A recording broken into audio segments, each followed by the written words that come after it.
Hello everyone, welcome back to my channel Fence Classes. So guys, this is the lecture number 3 of class 12th electrostatics, and before moving on to today's class, let's have a quick review of last classes. And also I will suggest you to watch the previous classes first and then come to this video. And again, if you have not subscribed my channel and if you are liking the videos, liking my channel, so do subscribe my channel if not subscribed yet, and also press the bell icon so that you cannot miss the latest updates, and also share this channel as much as possible. So let's have a quick review of last classes. So in the last classes we have learnt about the charges, the basics of charge, and the Coulomb's law, and some problems related to Coulomb's law. And in today's class we will discuss about the vector form of Coulomb's law and also some problems which are very important and which are also related to Coulomb's law.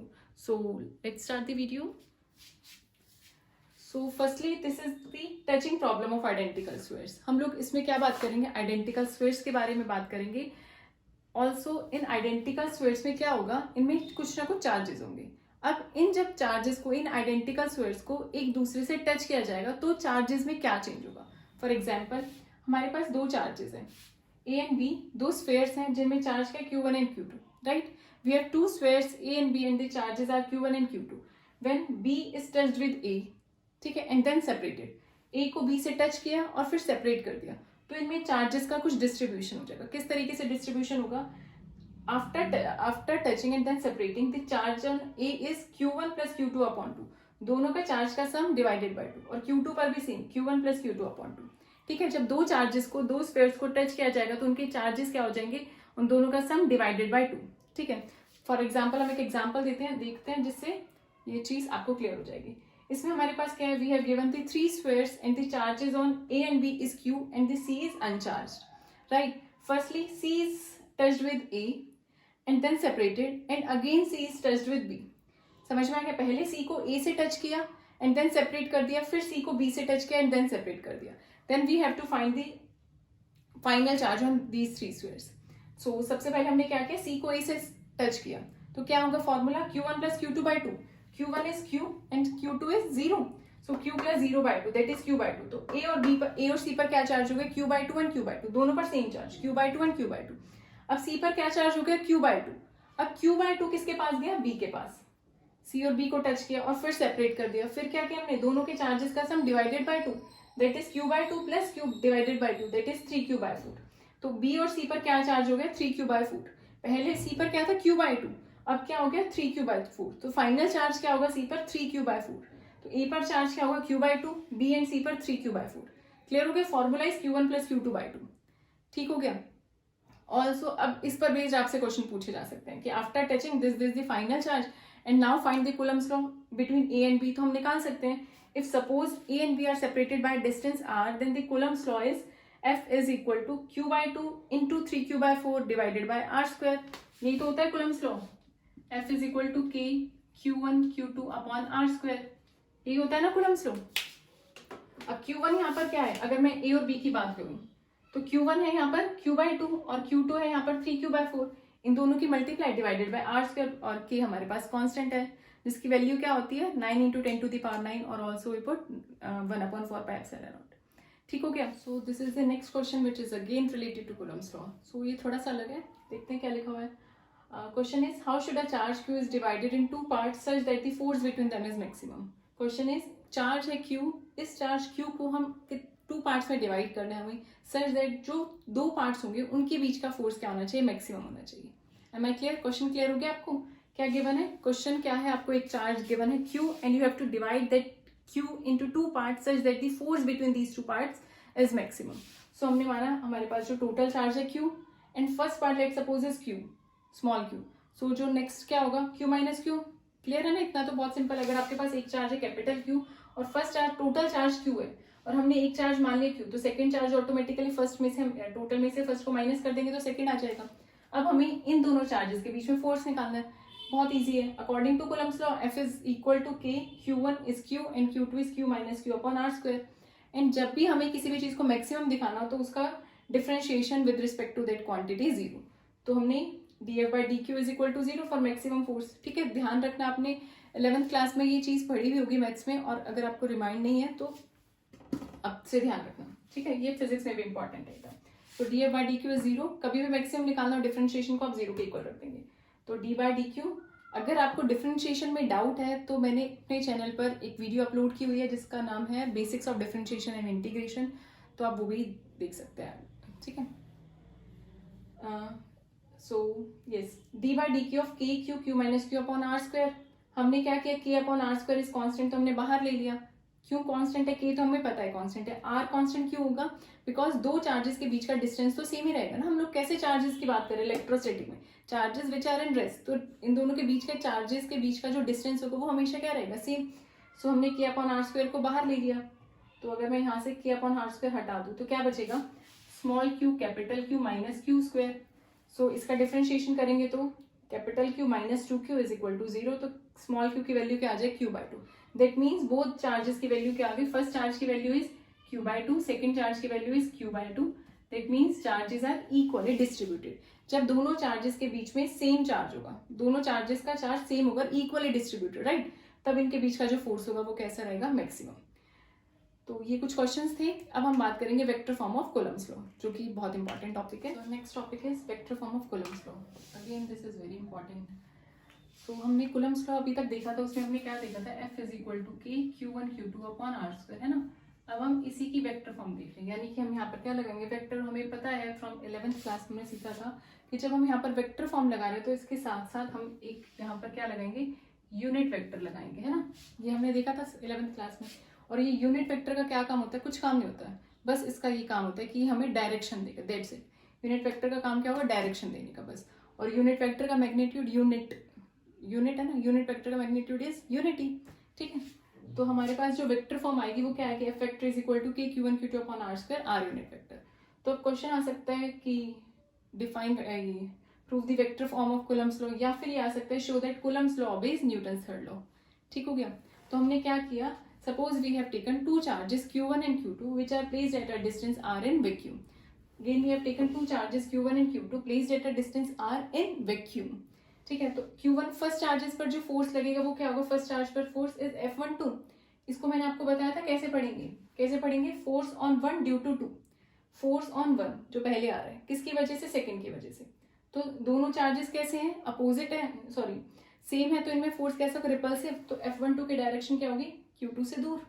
Same यहाँ पर F21 force on two due to one, second पर force लग रहा है, कौन लगा रहा है सेकंड पर फोर्स, फर्स्ट। तो हम क्या लिखेंगे, F21 force on two due to one. Again दोनों का चार्जेस का साइन सेम है, इसलिए हम फोर्स कैसे दिखा रहे हैं, रिपल्सिव, दूर जाता हुआ दिखा रहे हैं। ठीक हो गया। और आर वेक्टर क्या है, इन दोनों के बीच का डिस्टेंस। तो हमारे पास एक R1 2 यूनिट वेक्टर और R2 1 यूनिट वेक्टर, बिकॉज हमें वेक्टर फॉर्म चाहिए तो F12 के वेक्टर के लिए हमें R12 यूनिट वेक्टर भी चाहिए, F21 वेक्टर के लिए हमें R21 यूनिट वेक्टर भी चाहिए। ठीक है। अब R12 यूनिट वेक्टर क्या है, it is the unit vector in the direction from Q1 to Q2। F12 जब पढ़ेंगे तो क्या पढ़ेंगे, force on one due to two, और R12 means unit vector in the direction from one to two. तो इसकी डायरेक्शन क्या हो जाएगी, यहां से इसकी डायरेक्शन समझ में आ रही है, R12 की डायरेक्शन ऐसे क्यों ली हमने, because R12 is the unit vector in the direction from Q1 to Q2। ठीक है, Q1 से Q2 तक की जो डायरेक्शन वो गई R12 यूनिट वेक्टर, और R2 1 unit vector is the unit vector in the direction from Q2 to Q1। Second से फर्स्ट की जो डायरेक्शन होगी वो R21 एंड फर्स्ट से सेकंड की जो डायरेक्शन होगी वो क्या होगी, R12। क्लियर हो गया। बस अब हमें कुछ करना ही नहीं खास, हमें बस क्या पता है, कूलम्स लॉ पता होना चाहिए। F12 हम निकालेंगे, क्या होगा, F12 is equal to K Q1 Q2 upon में R square, R2 1 unit vector. F12 और R2 1 क्यों ऐसे लिखा, देखो जो F12 की डायरेक्शन है, किस साइड F12 की डायरेक्शन, यहाँ पर डायरेक्शन में कंफ्यूज मत होना, ये F12 की डायरेक्शन है, R12 की डायरेक्शन भी सेम है ना। F12 की डायरेक्शन किस साइड है, उस साइड, ये है ना F12 की डायरेक्शन हमने इस साइड दिखाई हुई है, और R12 की डायरेक्शन और R21 की डायरेक्शन भी किस साइड है, इस साइड, इसलिए मैंने F12 के साथ यहाँ पर क्या लगा दिया, R21 यूनिट वेक्टर। ठीक हो गया। ऐसे ही F21 करेंगे तो F21 क्या होगा, के Q1 Q2 upon R square. F21 की डायरेक्शन क्या है, इस साइड। अब देखते हैं यूनिट वेक्टर की डायरेक्शन जो इस साइड हो, R12, इसलिए मैंने यहाँ पर R12 यूनिट वेक्टर लिख दिया। आई होप ये चीज आपको क्लियर होगी, अगर नहीं है तो एक बार दोबारा से रिवाइंड करके देख लीजिए। क्लियर हो गया। R21 क्या होगा, R21 vector upon R vector का magnitude is a unit vector in the direction from Q1 to Q2, also हमने यहाँ से क्या देखा, r12 और r21 की यूनिट वेक्टर जो है इनकी डायरेक्शन अपोजिट है, एक इधर तो दूसरी इधर। Also r12 is equal to minus r21, therefore हमने सेकंड में क्या कर दिया, r12 की जगह क्या पुट कर दिया, माइनस ऑफ r21। क्लियर हो गया, r12 की जगह हमने क्या पुट कर दिया, r21। तो ये क्या आ गया, अगर मैं माइनस बाहर कॉमन ले लूं तो ये क्या बन जाएगा, f12 ही तो बन जाएगा, तो therefore f21 is equal to minus f12 vector. I hope this is clear to you. Clear हो गया, ये है हमारे पास vector form of Coulomb's law, F vector is equal to K q1 q2 upon r square, r unit vector. And r unit vector क्या बताएगा, हमें direction बताएगा, और उसी के अकॉर्डिंग जो f12 की डायरेक्शन होगी उस डायरेक्शन में जो यूनिट वेक्टर होगा वो हम लेंगे। यहाँ पर हमने देखा f12 के डायरेक्शन में जो यूनिट वेक्टर है वो r21, और f21 की डायरेक्शन में जो यूनिट वेक्टर है वो r12 है। फिर हमने क्या देखा, r21 और r12 की जो डायरेक्शन है वो अपोजिट है, इसलिए हमने r12 की जगह माइनस ऑफ r21 पुट कर दिया सेकंड इक्वेशन में, और फिर फर्स्ट और सेकंड को कंबाइन करके हमारे पास ये आ गया। क्लियर हो गया, तो हमने यहाँ से क्या देखा, सिग्निफिकेंस क्या मिला हमें, क्यों हमने थर्ड वेक्टर फॉर्म पढ़ी। So the significance of the vector form of Coulomb's law is, significance of या importance of vector form of Coulomb's law.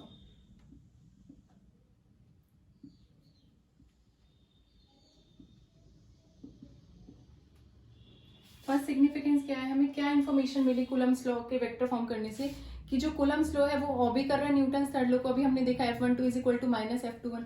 So first is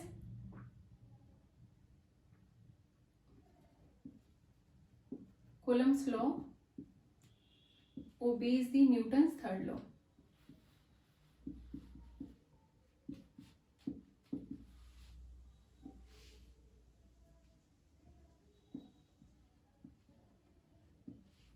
ये हमें कहाँ से पता चला, by the vector form. And also हमने क्या देखा कि जो दो चार्जेस थे, जो भी लास्ट हमने फिगर में देखा था कि जो दो चार्जेस थे उसमें f12 और f21 same line of force पे लग रहे थे ना, मतलब सेम ही लाइन थी ना, एक जगह f12 एक जगह f21। So that means they are central forces, both the forces are acting on the same line of action, या फिर are acting on the line joining the two charges.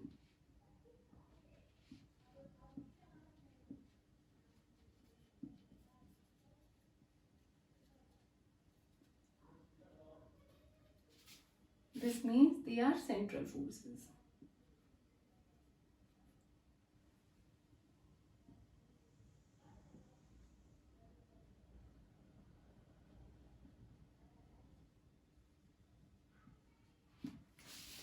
Right, ये था हमारे पास vector form, and this is the significance of vector form of Coulomb's law.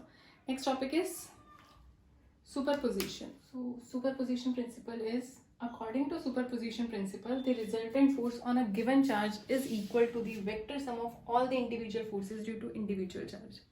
ऊपर से गया, देखो क्या कह रहे हैं, सुपरपोजिशन प्रिंसिपल, सुपर इम्पोज यानी कि चीजों को प्लस करना, सुपरपोजिशन है ना, कुछ कुछ चीज तो इस नाम से क्लियर हो रही होगी, सुपरपोजिशन नाम से, है ना, सुपरपोज करना, सुपर इम्पोज करना, एक को दूसरे के ऊपर एडअप करते जाना, बस वही किया हमने। ये क्या कह रहा है कि जो रिजल्टेंट फोर्स होगा किसी भी गिवन चार्ज पे, हमको सपोज एक चार्ज ले लिया हमने Q0, ये चार्ज है हमारे पास Q0, ठीक है, इस चार्ज Q0 पर जितने भी फोर्सेस लग रहे हैं, कौन कौन से फोर्सेस लग रहे हैं, एक स्मॉल चार्ज ले लिया Q0, इसके सराउंडिंग में 4 चार्जेस और है, Q1 Q2 Q3 Q4, ठीक है।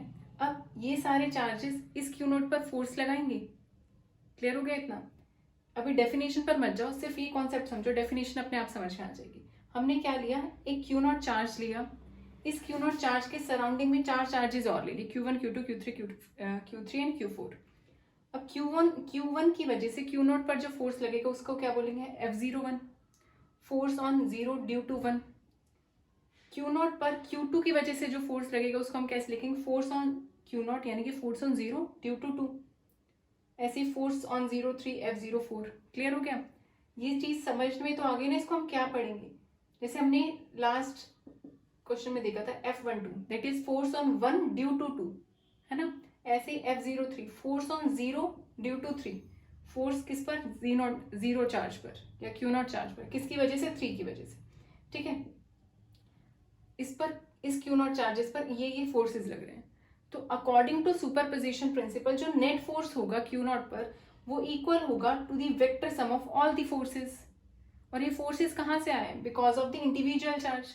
अब डेफिनेशन पर, according to this principle the resultant force on a given charge, यानी कि रिजल्टेंट फोर्स इस क्यू नॉट पर किसके इक्वल होगा, is equal to the vector sum of all the forces, is equal to the vector sum of all the forces due to individual charges.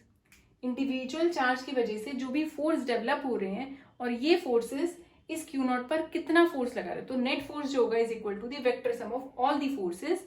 और ये forces कहाँ से आए, due to the individual charges. This is the superposition principle. Clear हो गया। बस एक point charge पर जितने भी फोर्स लग रहे हैं वो सब फोर्सेस हमको एड अप करने हैं वेक्टरली, वेक्टर फॉर्म में, ठीक है। इसलिए हमको ने क्या लिखा, वेक्टर सम। ठीक हो गया, एल्जेब्रेकली यानी कि साइन के साथ हम लोग ऐड करेंगे। अब इससे एक नोट पॉइंट निकल कर आता है कि जो फोर्स होगा बिटवीन टू चार्जेस, अब सपोज देखो Q नॉट और Q4 के बीच में जो फोर्स है क्या है, वो F04, और ये क्या है Q नॉट और Q3 के बीच में F03। F03 क्या F04 को इफेक्ट करेगा, नहीं करेगा ना।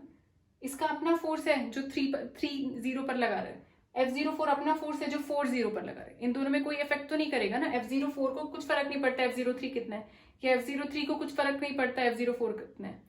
तो वही यहां से निकल कर है कि जो फोर्स होगा between two charges does not depend upon the presence और absence of any other charge in the surrounding. इसके सराउंडिंग में, F04 के सराउंडिंग में F03 है या नहीं है, इससे कोई भी फर्क नहीं पड़ता है। सिंपल, बस फोर्स जो होगा दो चार्जेस के बीच में does not depend upon the presence और absence of any other charge. Clear हो गया, ये था हमारे पास सुपरपोजिशन प्रिंसिपल, ठीक है। क्लियर हो गया ना, सिंपल है, बहुत ज्यादा कुछ डिफिकल्ट नहीं था इसमें। अब देखो हमारे पास जो क्वेश्चंस आएंगे related to Coulomb's law and vector form of Coulomb's law, उसके लिए हमें कुछ रिजल्टेंट के बारे में पता होना चाहिए। मतलब आप लोग रिजल्टेंट निकाल सकते हो according to parallelogram law of vector addition, ये हम 11th क्लास में कर चुके हैं ना, triangle law of vector addition, parallelogram of vector addition. But इसका हम लोग एक शॉर्ट ट्रिक समझ लो इसको, ताकि आपकी चीजें थोड़ी सी जल्दी हो जाए। क्या होगा, if we have two equal charges, equal पर ध्यान देना तभी आएगा resultant. If we have two equal charges then the resultant is, अगर दो चार्जेस हम ले रहे हैं और वो इक्वल है, उन दोनों की वजह से जो फोर्स डेवलप हो रहे हैं उनके बीच में एंगल अगर 0 है, दो चार्जेस इक्वल चार्जेस हैं, सपोज Q1 भी Q है और Q2 भी Q है, इन दोनों की वजह से एक पॉइंट चार्ज पर Q एक फोर्स लग रहा है जिसकी डायरेक्शन एक ये है और एक ये है, ठीक है। इनके बीच में तो खैर 90 डिग्री एंगल आ गया। ऐसे फोर्स F1 है और दूसरा फोर्स F2 है, F2 और F1, और दोनों फोर्स इक्वल है, इन दोनों के बीच में एंगल कितना है, 0 है। तब जो फोर्स आएगा हमारे पास, जो नेट रिजल्टेंट फोर्स आएगा वो किसके इक्वल आएगा, 2A की, ठीक है। दोनों फोर्स को हमने ऐड अप कर दिया। F1 अगर F है और F2 भी अगर F है तो नेट फोर्स कितना आ जाएगा, 2F। यानी कि जब एंगल 0 होगा तो रिजल्टेंट क्या हो जाएगा, 2A। ऐसे ही अगर एंगल 90 डिग्री होगा तो रिजल्टेंट क्या आ जाएगा, √2A। एंगल अगर 60 डिग्री होगा तो जो रिजल्टेंट आएगा वो कितना आएगा, √3E। और एंगल अगर 120 डिग्री होगा तो जो रिजल्टेंट आएगा वो आएगा A। और एंगल अगर 180 डिग्री होगा तो जो रिजल्टेंट आएगा वो आएगा 0।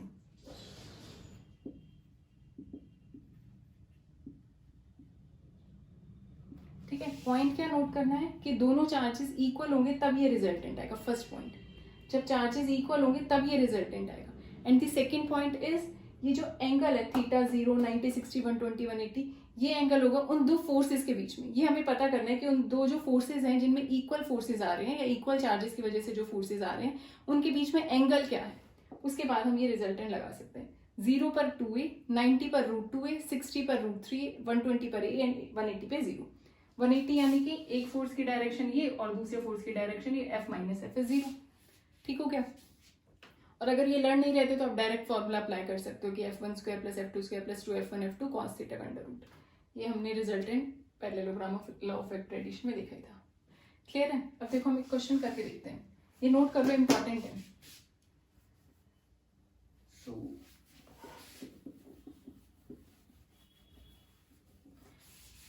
ठीक है, हमने क्या किया, मेरे पास आपको एक क्वेश्चन दे रही हूँ, हमारे पास एक स्क्वायर है, इस पे चार्ज है minus q minus small q minus q, and you have to find and L जो होगा इनके बीच की सेपरेशन होगी। ठीक है, we have given a square and the charges on the square is minus q minus q minus q minus q plus minus capital Q minus small q minus capital Q minus small q. ठीक है, and अब आपको net force निकालना है on the charges, you have to find the net force. देखो कैसे निकालेंगे, important है और इजी भी है। ये मैं एल इरेज कर रही हूँ ताकि आपको थोड़ा सा डिस्टेंस कितना एल है सबके बीच में। अब देखो ये दोनों चार्जेस हैं, इनके बीच, इनकी वजह से एक फोर्स आएगा इस पर, हम लोग नेट फोर्स सपोज इस पर निकाल रहे हैं। ठीक है, दोनों चार्जेस का साइन कैसे, सेम, तो जो नेट फोर्स आएगा इस पर वो रिपल्सिव होगा फोर्स, है ना, सेम चार्जेस है तो फोर्स रिपल्सिव, तो इसको मैंने मान लिया फोर्स, इसको मैं नाम दे रही हूँ 1 2 3 4, फोर्स ऑन 1 ड्यू टू 2। ठीक है, अब इस पर इसकी वजह से दोनों अगेन सेम साइन के, तो फोर्स ऑन 1 ड्यू टू 3। ठीक है, इसकी वजह से हो गई, अब इसकी वजह से यहाँ पर क्या हो जाएगा, force on 1 due to 4। Clear हो गया? अब मैं F12 निकालती हूँ, ध्यान से देखते जाना। F12 वेक्टर या वेक्टर में हटा चुके, F12 किसके इक्वल होगा, इन दोनों के बीच में फोर्स क्या होगा, formula K capital Q small q upon L square, यही होगा K small q capital Q upon L square, distance between them. और हम इसमें साइन नहीं लेंगे, ध्यान रखना, हम साइन नहीं लेंगे क्योंकि हम वेक्टर फॉर्म नहीं ले रहे हैं ना, हम साइन नहीं ले रहे हैं। ठीक हो गया, K small q capital Q upon L square, F12। अब F13 लिख लेते हैं, F13 क्या होगा, K capital Q small q upon L square. इतनी बात क्लियर हो गई? देखो F12 और F13 इक्वल है, और F12 और F13 के बीच में एंगल क्या है, 90 डिग्री, तो F नेट जो होगा, या F डैश में जो कह रही हूँ, F डैश मैंने मान लिया, F डैश की डायरेक्शन क्या होगी, F12 और F13 की डायरेक्शन क्या होगी, इन दोनों के बीच में ही होगी ना कहीं 90 डिग्री एंगल है और डायरेक्शन इन दोनों के कहीं ना कहीं बीच में होगी। और 90 डिग्री के लिए अभी हमने देखा रिजल्टेंट क्या होगा, √2 times that charge. I hope this is clear to you. Direction जो होगी वो इन दोनों के बीच में ही लाई करेगी, ये वाले F डैश, है ना, और दोनों फोर्सेस के बीच में एंगल कितना है, 90 डिग्री, और दोनों फोर्सेस इक्वल है, इसलिए मैंने रिजल्टेंट फोर्स का फॉर्मूला लगा दिया √2 टाइम्स ऑफ दिस। क्लियर हो गया? अब F डैश और F14 सेम डायरेक्शन में है ना, सेम डायरेक्शन में है फोर्स, और F14 है किसके इक्वल, F14 के अगर मैं वैल्यू निकालूं तो किसके इक्वल है, K स्मॉल q अपॉन, ये डिस्टेंस कैसे हम पाइथागोरस थ्योरम से निकाल सकते हैं, ये L है ये L है, तो ये क्या हो जाएगा √2L, hypotenuse square is equal to perpendicular square plus base square. Simple है, हाइपोटेन्यूज हमको निकालना है, perpendicular is L square, base is again L square, तो हाइपोटेन्यूज इज √2L, है ना, तो डिस्टेंस √2L हो जाएगा, तो इसके बीच में फोर्स हम निकालेंगे K small q square upon में √2L का होल स्क्वायर, यानी कि KQ square upon 2L square. अब F डैश और F14 सेम डायरेक्शन में है बट वैल्यू अलग अलग है, इसलिए हम डायरेक्ट एड अप कर रहे हैं इनको। F नेट क्या हो जाएगा हमारे पास, F dash plus F14, F dash is √2 KQ K small q capital Q upon L square plus F14 is K small q square upon 2L square. नीचे वाला दिख रहा है ना? अब यहाँ से हम K स्मॉल q कॉमन ले लेंगे अपॉन L स्क्वायर कॉमन ले लेंगे, तो हमारे पास आंसर आ जाएगा √2 q into capital Q plus 1 I think ऐसे ही कुछ आंसर आ जाएगा, अपॉन 2 1/2 प्लस 1/2, इसमें से कॉमन लेकर कर लेना है। ठीक हो गया, क्लियर हो गया इतना। ऐसे क्वेश्चंस बहुत सारे मिलेंगे, हो सकता है ट्राइंगल बना दें, ट्राइंगल पर पूछ लें आपसे कि ये ट्राइंगल बन रहा है and you have to find the net force on this, तो आप क्या करोगे, इसकी वजह से यहाँ पर फोर्स, इसकी वजह से यहाँ पर फोर्स, जो नेट फोर्स आएगा उसकी डायरेक्शन ये हो जाएगी। ऐसे बहुत सारे क्वेश्चन आ सकते हैं।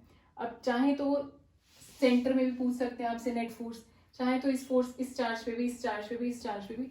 अगर आपको कॉन्सेप्ट क्लियर है ना, तो इस पर कितने भी क्वेश्चन आ जाए बहुत ईजिली कर लोगे।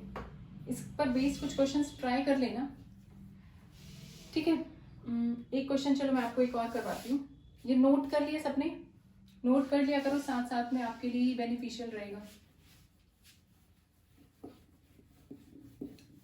मैं अगेन एक स्क्वायर ले रही हूँ, ठीक है,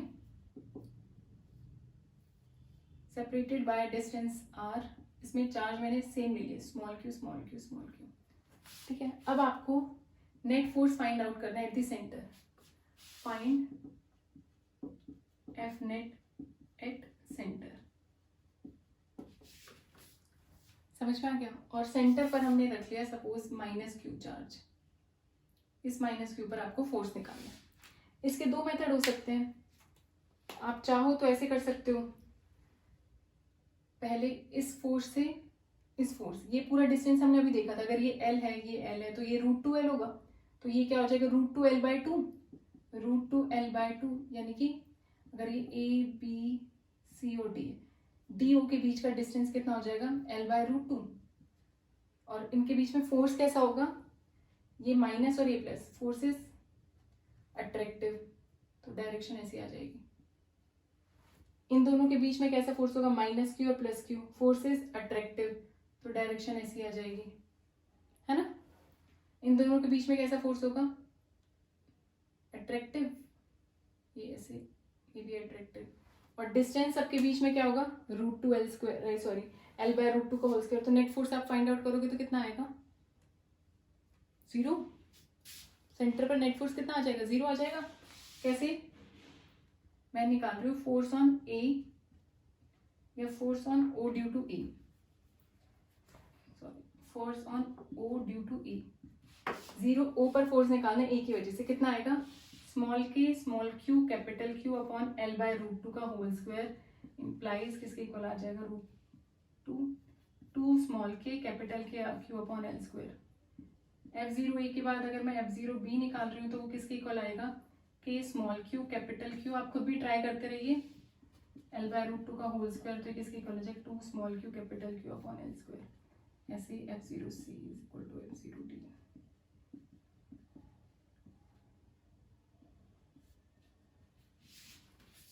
है ना। स्मॉल, इस पर डायरेक्शन देखो, जो ये फोर्स है ऊपर, ऊपर की तरफ, वो वैल्यू कितनी आ रही है 2kq q upon L²। F0C की value 2kq q upon L², एक ऊपर एक नीचे, डायरेक्शन अपोजिट, यानी कि एंगल इज 180, यानी कि डायरेक्ट माइनस कर देंगे, तो ये वाला फोर्स इस फोर्स से कैंसिल आउट, ये वाला फोर्स इस फोर्स से कैंसिल आउट, तो नेट फोर्स सेंटर पे कितना आ जाएगा, 0। Simple.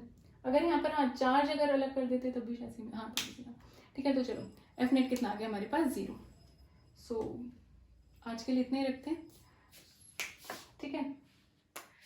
So thank you for watching, and अगर आपको कुछ भी क्वेरी होती है, कुछ भी डाउट होता है, तो आप कमेंट सेक्शन में पूछ सकते हो। I will definitely reply to your question.